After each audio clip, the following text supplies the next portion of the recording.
la planète BPJ se déroulent les merveilleuses aventures de Super Marco. Marco est un garçon de 8 ans présentant un trouble bipolaire juvénile.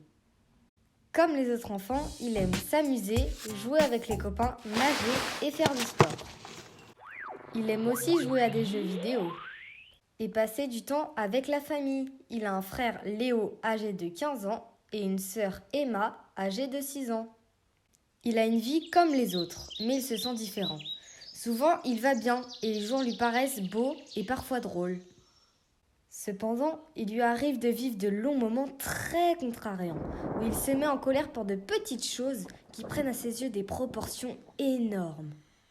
Alors, il est en colère contre lui-même et peut passer des heures à pleurer dans son coin.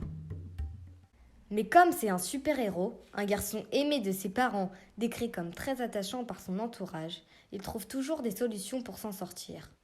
Quand il n'y arrive pas seul, ses parents, ses copains, son médecin, son psychologue ou n'importe qui d'autre de son monde réel ou imaginaire l'aident à résoudre ses problèmes et acquérir des pouvoirs dignes d'un héros de grande BD ou d'un super jeu vidéo. Un jour, les parents de Marco viennent le voir pour lui annoncer qu'il devait s'habiller vite. Il devait l'emmener voir quelqu'un. À la manière dont sa mère lui parlait, Marco comprit que c'était très important. Il était même inquiet, car il savait que quand sa maman fronçait les sourcils et qu'elle parlait vite, ça signifiait que c'était important. D'autant plus que pour lui annoncer cette visite, elle était accompagnée de son papa. Ça voulait dire que c'était très sérieux. Marco avait peur. Il ne savait pas ce qui l'attendait et il voulait juste qu'on le laisse tranquille dans sa chambre. Il n'aime pas quand on ne lui explique pas les choses. Sa maman réalisa alors que Marco avait besoin qu'on lui clarifie la situation. Alors elle lui dit : « Tu sais chérie, ton papa et moi avons pensé que tu avais besoin d'aide pour te sentir bien, car tu as certains problèmes qui sont difficiles pour toi et qui te font beaucoup souffrir. » Marco ne savait pas que ses parents avaient réalisé qu'il avait du mal à se sentir bien. Il avait l'impression avant ce moment que personne ne comprenait ce qu'il ressentait. Les paroles réconfortantes de sa maman l'encouragèrent à rencontrer le docteur Cool qui aimait bien aider les enfants.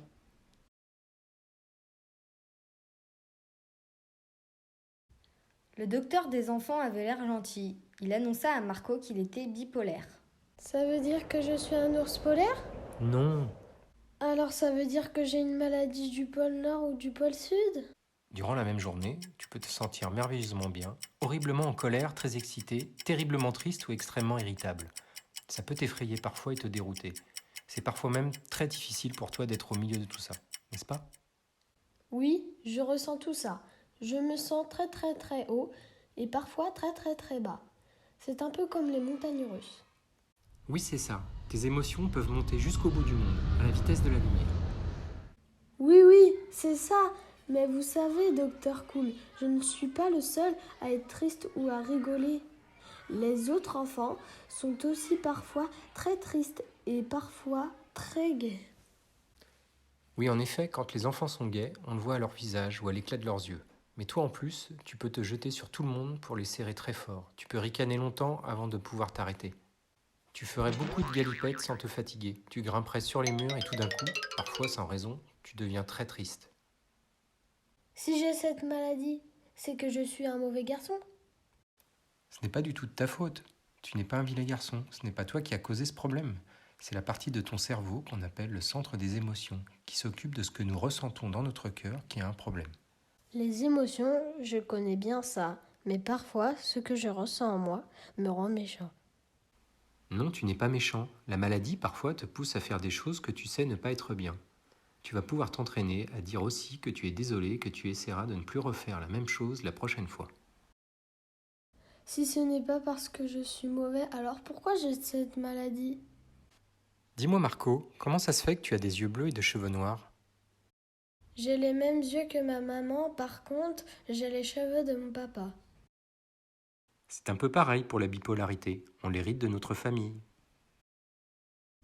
Est-ce que je pourrais aller mieux un jour ? On connaît ce trouble chez les enfants depuis peu, et les chercheurs travaillent dur pour les aider à aller mieux. Je vais donc te donner un médicament pour aider ton cerveau des émotions à mieux fonctionner.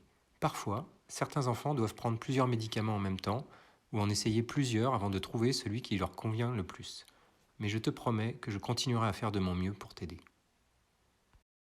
Tu sais Marco, ta famille, tes amis vont aussi t'aider. Mais il y a aussi des personnes qu'on appelle les psychologues, dont le métier est d'aider les enfants à résoudre leurs problèmes et à soulager leurs souffrances. Tu pourras aussi parler avec eux et ils pourront t'aider à mieux te sentir. Ok, Doc. Marco, en sortant de chez Dr Cool, était embarrassé et un peu en colère. Il se demandait pourquoi lui. Il était également triste parce que son cerveau ne fonctionnait pas comme celui des autres enfants. Il avait un peu peur, mais Dr Cool lui semblait sincère car il a promis de l'aider. Mais il était surtout rassuré de comprendre ce qui n'allait pas chez lui et de savoir qu'il y avait de l'espoir et qu'il allait aller mieux.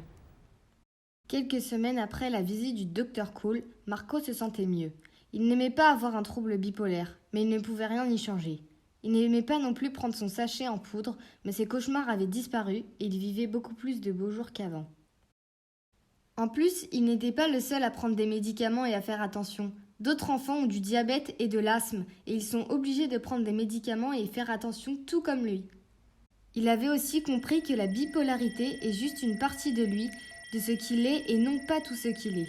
Mais aussi qu'il y a des moyens de s'en sortir, et s'il le veut, il peut en faire quelque chose de génial. Il est un gentil garçon qui rêve de devenir sapeur-pompier. Ses parents l'aiment, l'aimeront et le soutiendront toujours.